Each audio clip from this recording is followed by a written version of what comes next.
Hi guys, how you doing? It's Dave. Today we're going to be discussing the Terminator C uh, Rebuildable Atomizer.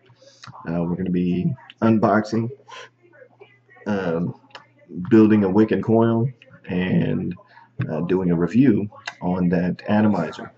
Something I wanted to cover real quick is, I know I mentioned in one of my first videos that we were going to be working more on, you know, uh, how to enjoy vaping and keep our costs reasonable. I know a lot of the things that I've been doing here recently kind of stray from that course. However, when we look at things like Genesis rebuildables, these Odysseus style rebuildables, these things are extremely expensive. These rebuildables, if we were to pay full price for them, would range, from $150 to $180. So, they're very expensive. So these Chinese alternatives are, in my opinion, they're built very well and offer just as good of a vape experience, because the vape experience really is based on your performance in building the wick and the coil. There's not much um, effect in the flavor or the throat hit or the vaping experience that's going to come as a result of the design itself. These designs are all very similar, so the workmanship is really what we're going to be reviewing. Uh, you know, is it well built? Does it provide a good vaping experience? And is it easy to build? So we're gonna go ahead and get started on that. Okay, so here's the Terminator C in its box. As we can see very clearly on the side of the box, it's marked with the Made in China. It's also CE certified, ROHS certified. It's a recyclable box. And whatever that SGS is, that may be like the company logo or whatever. And we'll go ahead and take this thing and open it up.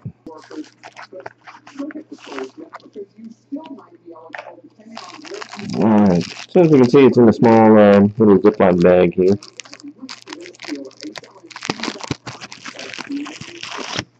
It does come fully assembled. It does not have a wick or a coil built yet. We'll go ahead and start taking this thing apart here. This thing comes apart in several pieces, so we're gonna first take off this this collar that goes around the mouthpiece. So that comes off. Alright, so once we get the ring pulled off, we can see inside here between the mouthpiece and the inside of that collar, where that threads on, there is an O-ring down inside here. Alright, so the next piece that we're going to take off here is this portion, the upper part of the tank assembly. So that just comes off, it just threads off. And that threads right down onto the top of the tank. Alright, and inside there, now we can see that O-ring. And that O-ring just falls right out of there. This is the O-ring that goes around the mouthpiece. This part, something that is pretty interesting when we get nice and focused in here, because this is pretty nice, is the pitch of these threads is very fine. This is a very well machined product, especially for a Chinese knockoff. This thing was made very well. Something that we can see right out of the box, remember I haven't looked at this much, but right out of the box we can see in here, specifically like right there, and kind of going around the edges. You know, so all along these areas, there's like some just some contaminants, you know, dirt, grime, you know, leftover material and debris from the machining that didn't get washed out of there very good during the packaging process. So I would take the time to make sure that everything is cleaned thoroughly, you know, before you build this thing and start vaping with it for the first time. The next thing that we're going to disassemble from the assembly here is the mouthpiece. That unscrews off of the Atomizer Assembly and just slides right out of there. You know, this is the Terminator C is the long version, so it does have a little bit longer mouthpiece than the standard Terminator. We can see down at the bottom it's got that knurled, you know, grippy finish. The threading on the inside of that mouthpiece is very similar to the threading that we saw, you know, at the top of the tank. It's a very fine threading. Again, we can see that there's some contaminants in there. So again, the mouthpiece is going to be something, especially the mouthpiece. You're going to want to clean that out. You don't want any of those contaminants getting into the air that you're breathing in. It's a little bit gross. You know, it's kind of surprising that they would ship it that way. Not really. It is China. Those people are filthy over there. I'm just kidding. If you're Chinese and you're watching this, y'all aren't really dirty. Just wash your shit better, motherfuckers. Alright. So yeah, there's a lot of dirt and grime in there. But, you know, the cleanliness is not really what I'm focused on here. What I'm looking at is the quality of the machine work. And that, again, is very, you know, very good machining. You know, the knurling there is done very well. The threads, very fine pitched instead of the typical coarse threading of cheap Chinese stuff. You know, one of the things that's a little bit disappointing, you know, like I'd mentioned in the beginning, is you can kind of see the tooling marks where this thing was spun, you know, and it's a little rough, a little bit coarse going along that mouthpiece. So it could probably be, you know, use a little bit of sandpaper, you know, to kind of polish that out. That's probably something that I'll do, you know, going into the future is, you know, take this thing, take some sandpaper to it, get it nice and smoothed out, and put a nice polished finish on this. I mean, it's still stainless steel, so you can still work with it. You know, it's just one of those things, though, where if they had taken the care in the beginning to do that for us, it's some work that we wouldn't have had to do. But overall, it's a nice piece. All right, so now we're gonna take the two separate components of the tank assembly off. So because it's the Terminator C, it comes with the second tank portion that extends it out, which is why you need that longer mouthpiece. Both of the tank portions are very similar. They are interchangeable. You can put the clear on the top or the bottom. It doesn't matter, whichever way you want to do it. The threading, again, we can see here as we kind of spin that thing around, you can see that, you know, there is some contaminants in the threading. So, you know, just going along with with everything else that we've seen so far, the build quality is very good, but the cleanup efforts to really clean things up when they were done could use some work. So just make sure that you clean this thing really well. Alright, so we'll take this stainless steel tank portion off.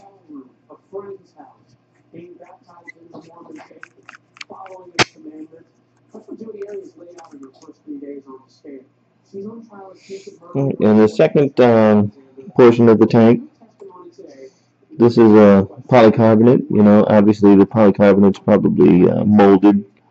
It's also got very fine threading, but again, you know, there's some contaminants in that threading. And there's the top of the atomizer assembly.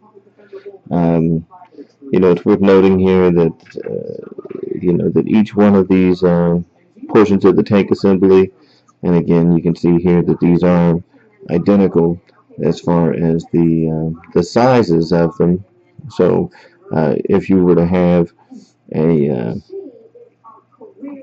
second stainless steel tank assembly, you could have a fully metal tank, or vice versa. If you had two polycarbonate tank assemblies, you could do a fully polycarbonate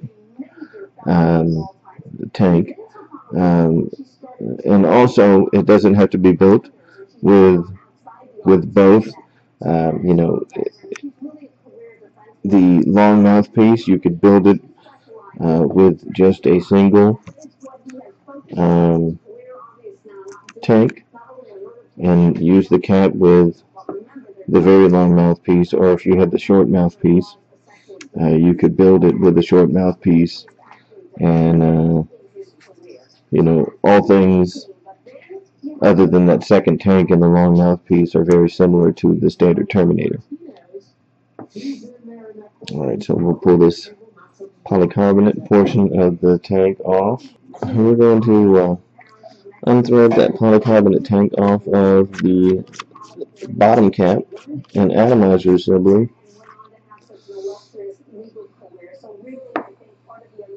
Alright, and here we see the grounding ring, the atomizer assembly, and the bottom cap, our 510 connector, and the center post. Alright, the center post is actually part of the atomizer assembly. We're going to go ahead and start unthreading the atomizer assembly, and we can see that that center post will drop right out of there. So we can see the center post retracting more and more, and here's our atomizer assembly by itself, and here is the bottom assembly. Now, again, the threading in here, very fine threading. You know, to me, that is a very good thing. For some, that could be a real pain in the ass. You know, it could be very easy to get cross-threaded in there, so you got to be careful. You know, that very fine threading is going to allow for a lot more adjustment, especially as we, you know, want to adjust the height of that center pin in the bottom of our 510 connector, which is here on the bottom of the cap. Again, very well built. This is a great piece of machining. You know, there's not a lot of burrs or anything like that on there.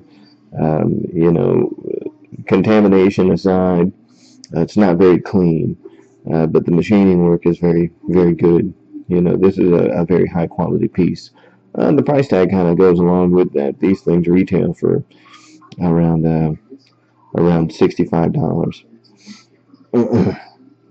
Alright, the 510 connector, you can see at the top of the threads of the 510 connector, there is an air hole there.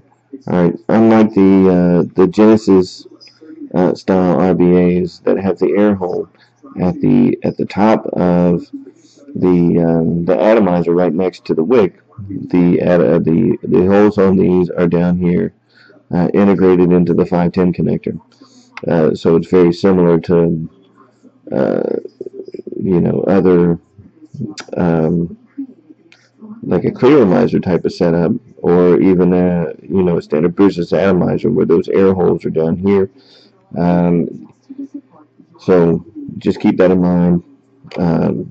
You know, it is the 510 connector, and this is actually a pretty good idea here. The 510 connector is offset. You can see here that it is offset a little bit from that flush base, So even if you have a 510 connector that's flush on your mod, when you tighten this thing down, it's still going to leave a little bit of a gap there just based on the way this is built, which is going to allow for some airflow there, and you can kind of see that in that view that 510 connector is just a bit offset from the base of the that bottom cap. And now we're going to take a look at the atomizer assembly. All right, the atomizer assembly has a ring that goes around it. All right, and we're going to spin that off.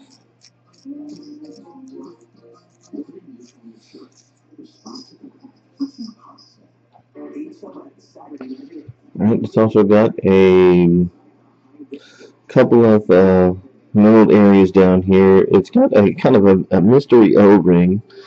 That's what I'll call this. That comes off. Not really sure why that O-ring exists.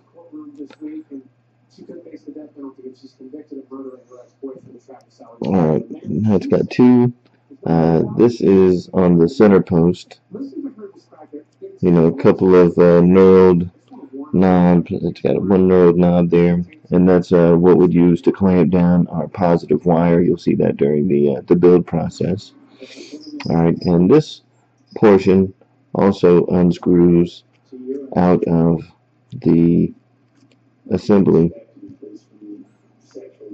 Alright, so there is our center post, and you can see we've got a second O-ring here. And again, just looking at that, we can see some more cleanliness issues where there's some dust and grime and stuff on that O-ring. So again, something that we're going to want to clean up. And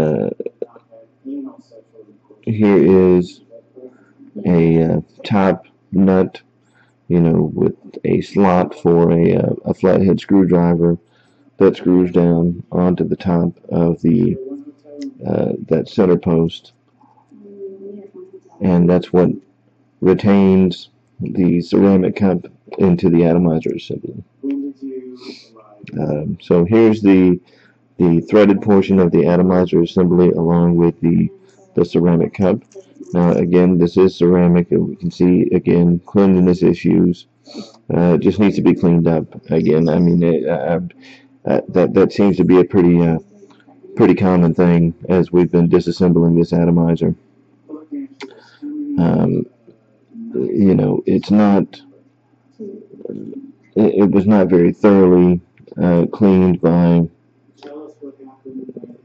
the manufacturer. It's still got a lot of dirt and contamination in there. So make sure you clean this thing up real well.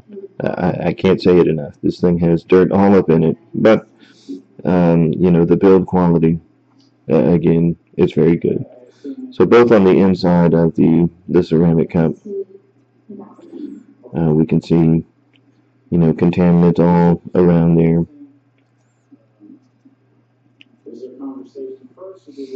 And on the threaded outer jacket of that atomizer, as you can see, it's just you know, it's threaded up and down both sides, but again, very good machine work. Everything, the fit is very well done. You know, this is very high tolerance stuff here. You know, it's not built sloppy at all. That high pitch threading, you know, makes it a very fine fit and finish. This thing is built very well. So you know, for some of the folks out there that are curious as to whether or not it's worth the that $60 price tag, I would say just based on the materials and craftsmanship, that the answer is yes, it is. You know, we'll get back. You know, we'll certainly discuss that more on the you know, during the final parts of the review. but everything I've seen during the disassembly would indicate to me that this is a very well built product. Alright guys, so all the bits and pieces here have been thoroughly cleaned off. I just want to give you a quick look at some of these pieces so you can get kind of an idea of how much better they look after they've been cleaned up. So there's the inside threads of the bottom cap, which was just filthy.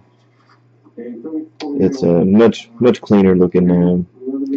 You know, all those contaminants and everything. You know, I was able to get all that crap out of there. So, you know, after a good washing, this thing is a much better looking piece. It's there's still some yucky stuff there, but you know, for the most part, this thing it cleans up very nice. So it just needs a good washing. Make sure you get everything, all the threading and everything, get all the crap out of there, and it's going to make this thing much better. Alright, so we're going to go ahead and get into the rebuild of this thing, which is going to require us to use some resistance wire. We're going to use some 32 gauge Kanthal wire, and also some non-resistance wire. You know, it should be fun. We'll get to that in our next segment. Alright, so we're going to get started with the coil and wick process. We're going to be using the machine screw coil process that I made a video on a couple of weeks back. So we're going to take a small section of our 32 gauge Kanthal wire. So here we have our length of the 32 gauge Kanthal. We're going to go ahead and wrap that around our machine screw here. And we're going to do we'll do 5 wraps. Alright, so this probably looks familiar to some of you guys. This is our machine screw that we used, that we're going to use for making coils.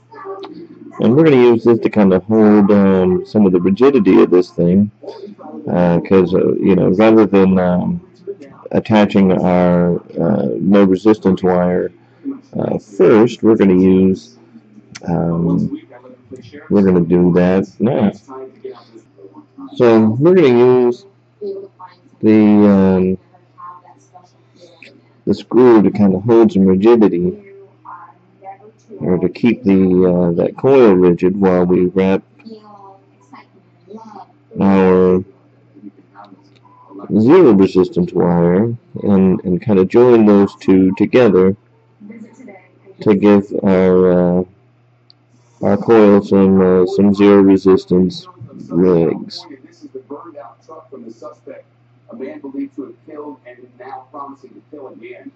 Alright, so there we can see one of the no resistance legs wrapped onto our coil assembly, which is still on the screw, and now we're going to do that to the other side.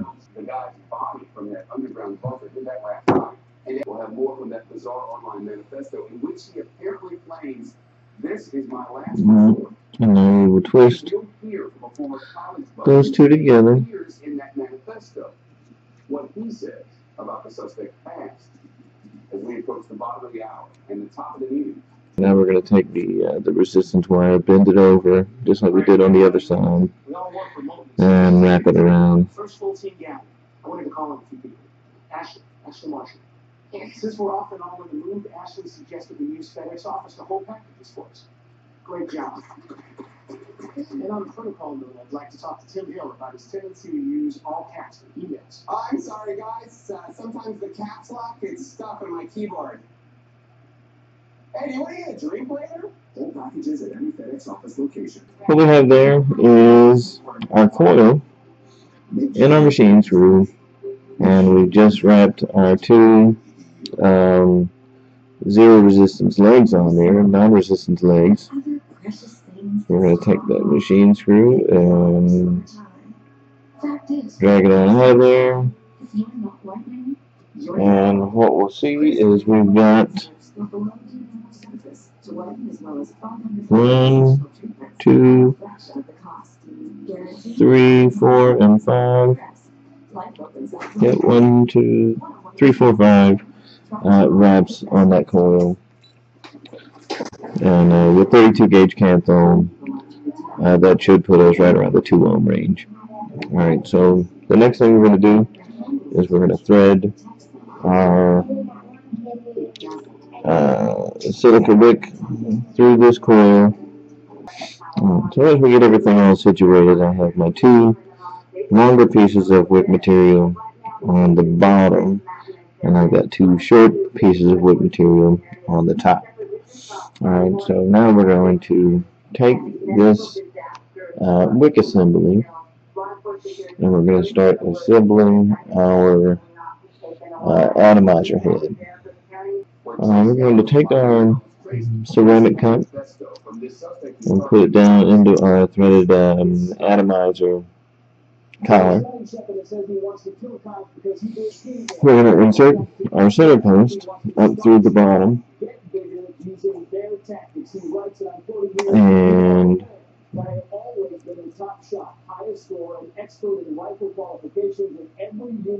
take this slotted nut, pass it through the center of that ceramic cup, and secure the center post into the ceramic nut. Our center post has been reassembled onto that ceramic cup. Alright, so we're going to take our wick and coil, take those resistance legs and kind of bend them out to the side here, and take this and set it down into our atomizer head with that coil kind of right in the middle, and our 2 long sections of wick on the bottom and the short sections of wick on the top. And what we're going to do is we're going to take those short legs and just kind of clip them, those short wicks, and clip them right there against the edge of the ceramic cup. Alright, so we're going to take one side here, we're going to run that resistance wire all the way down, and take our wick and press it down over the top, and this is the long sections of the wick. Press it down over the top of that, the non-resistance wire legs, and let it come all the way out to where the center post is. On the other side, we don't need that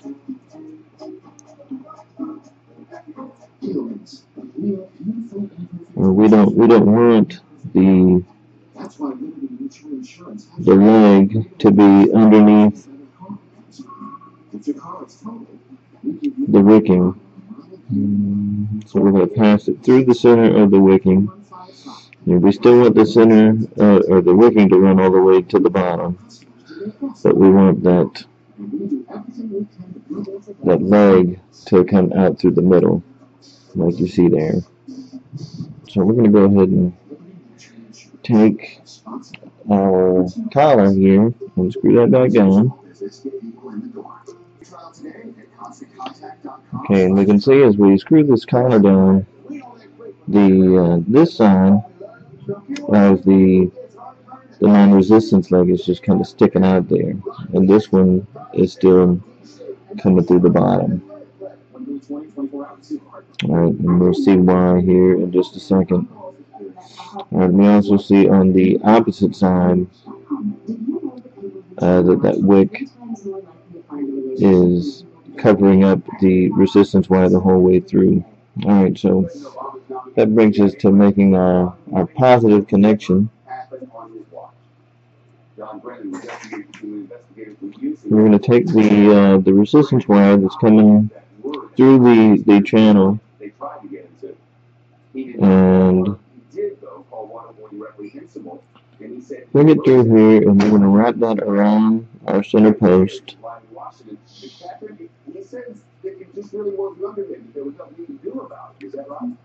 Just like you see there.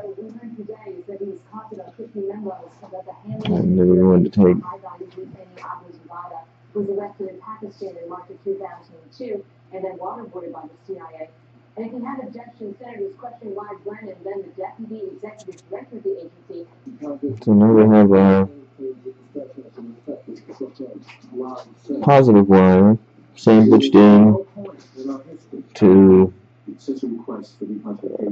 this narrow nut that goes over the center post, so that's what provides our positive connection. With a lot of potential consequences as far as its public release. Well, supporters of the CIA program say they were given a legal authority for the interrogations, and they also point to the reason. At this point, I'm just going to trim up our came from those CIA detainees. Longer sections of the silica wick here. Alright, so now that we have the wicks trimmed on our atomizer assembly, we're going to take that washer and, I'm sorry, that O-ring, that small O-ring that we saw there in the beginning, and push it down over the center post, and we're going to thread our atomizer assembly into the bottom, the base assembly.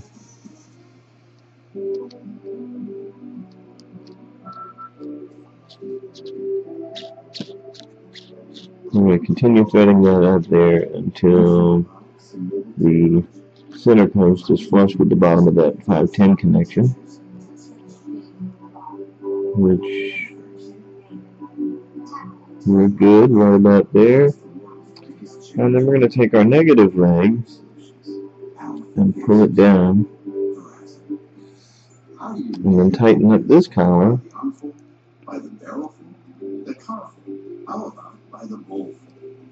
right onto that negative leg and sandwich that negative non-resistance wire between the collar and the metal of our base assembly. Alright, so now that we have everything down here, we can see our 5 wraps of our 32 gauge Canthol wire there, and our 2 shortened pieces of that silica wick are right there on top. We've got the long pieces running through the channel of the ceramic cup on either side. And here we can see the longer portions of the wick running through the channel of the ceramic assembly down into the base of our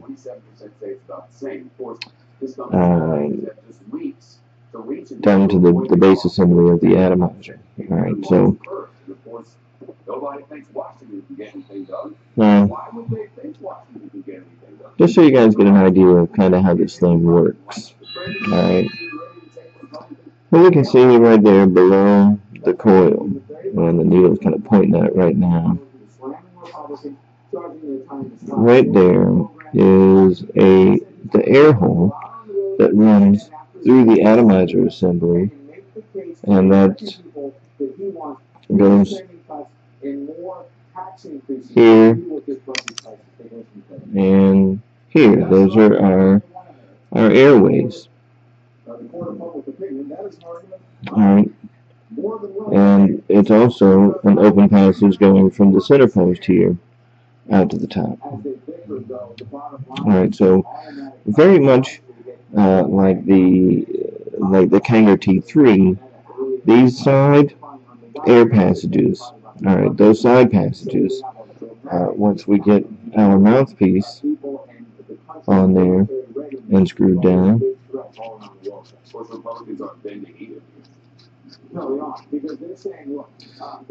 as we open up this mouthpiece, and that offers a flow control for the juice to get to those wicks. Alright, if those wicks there aren't filling up that entire channel, right, then it is going to allow juice to get all through there and just create a huge mess. Our coil assembly is now complete onto the atomizer, so we're going to put this on top of a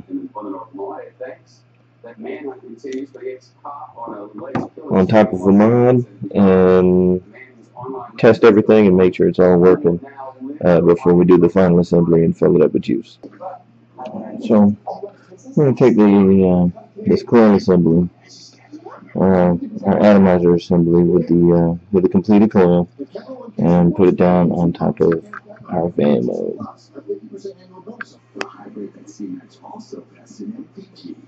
There you can see the 2.4.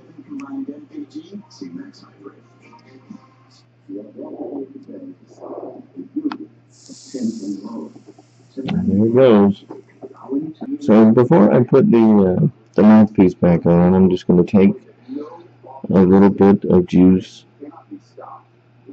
and just wet down those wicks going down into the channel of the ceramic cup and get them nice and saturated with juice, just to kind of prime them, kind of the same principle that we would use with a cartomizer. I'm going to turn it over and do that on the other side here.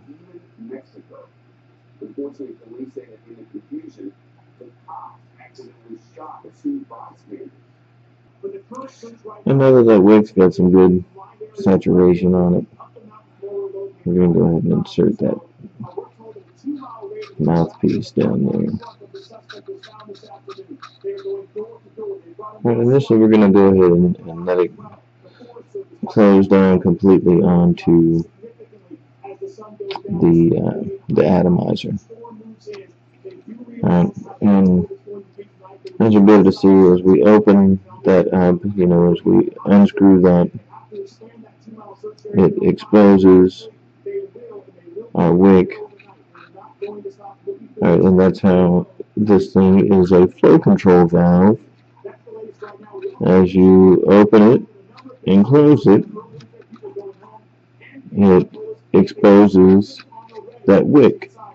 Right, so the more open we have it, the more juice is going to be allowed to get onto the wick.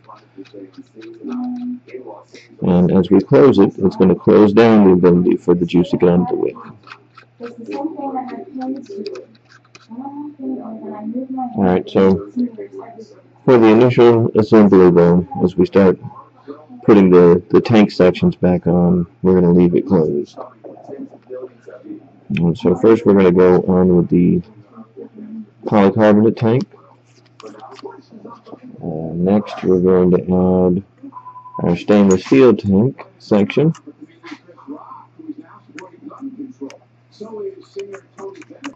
We can put on our top assembly.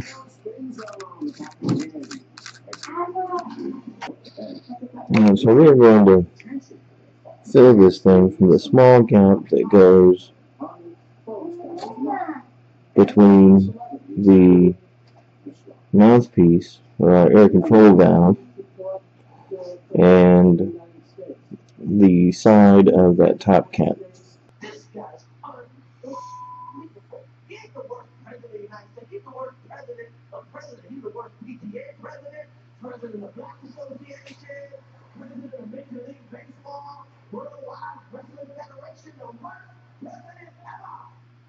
Alright, so we are going to go ahead and start loading this thing up with the juice here.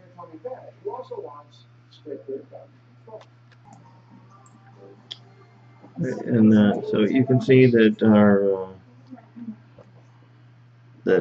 our tank has juice in it, and you can also see that our flow control is still completely closed off. So we're going to open that flow control here just a little bit.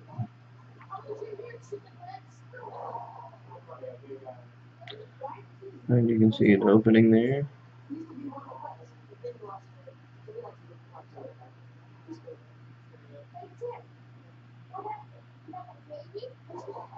And so we've opened up that flow control just a little bit, like you can see.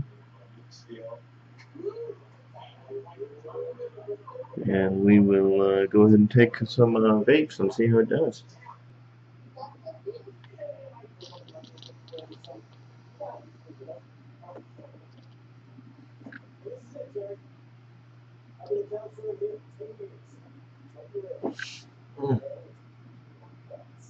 While I was filling it, I had a little bit of an accident. There were some air bubbles that were getting formed in the polycarbonate section of the tank. I'm not sure why the air was getting trapped in there, but it was. And in an attempt to get rid of that air bubble, I started loosening up the top cap and accidentally took loosening up this mouthpiece, and the mouthpiece actually separated from the atomizer assembly and allowed the juice that was in there to just go right through the center post. And you know, as we saw during the assembly, that center post is hollow, so it allowed juice to get all down in there. I cleaned everything up. So now it seems that it's a good clean airflow now.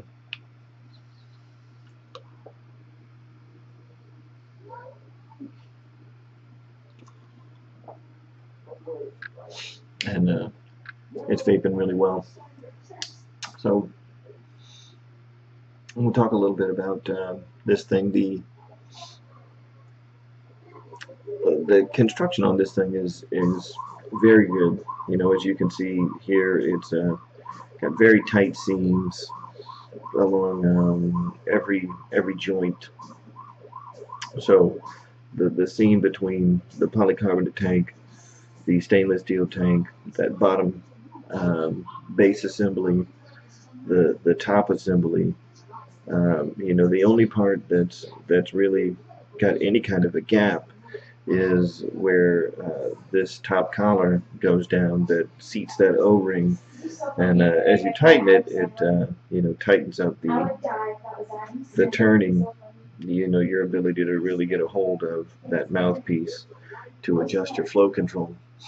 It just tightens that up, kind of locks it down. You know, so that's really the only place where there's a noticeable gap there. Everything else is very tight. You know, you can probably see here it's a little bit wider than the Vamo, but otherwise it looks very good on the top of the stainless steel Vamo. It's a fantastic RBA. It's got really good vapor production. I'm in the shorty mode right now. Let me go ahead and put it back over to variable watts, and we'll fire this thing off. I usually like to fire stuff at around 10 watts, so we'll try that out and see how it does.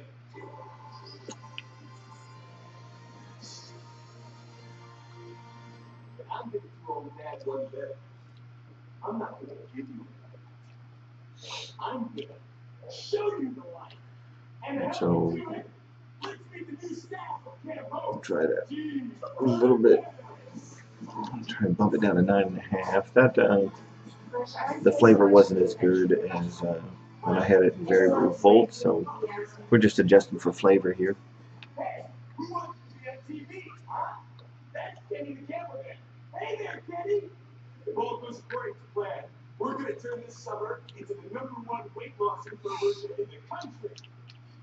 Kids, at age 12, I weighed 319 pounds. I had bad skin, low self-esteem, and no self-respect. Now, All right, so success that's at 9.5 watts. So it's doing really good. pounds you can apply, and that is out of here, mister. And we're going to do it together. All right, so overall, this thing is really nice for a for the Chinese clones. This is probably one of the better ones. The AGAT has some tolerance issues, I would say. The screws, just the way that it threads together.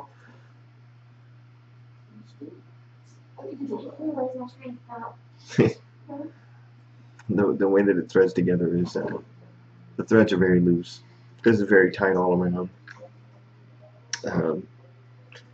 Other than not being able to use your own drip tip, there's really not a lot of downsides to this thing. For the price that they're listed at, and depending on where you get it, some of them will have it a little cheaper. The price that they're listed at I want to say it's around $65.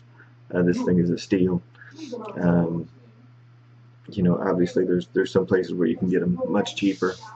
I think the amount that I paid was about 40% off of that price. So depending on where you get it from and the deals that you can find, you can pick these up for a very reasonable price. So we'll take one more vape.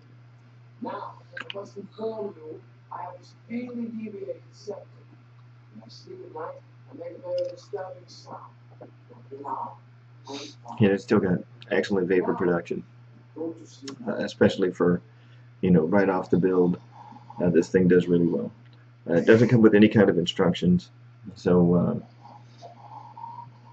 hopefully this video will help you guys out with getting the thing built and getting a wick and coil going. And once you have that wick and coil assembly built in there, it starts performing really well right off the bat. So that's about all I got to say about it. So thanks for watching, and we'll see you again soon.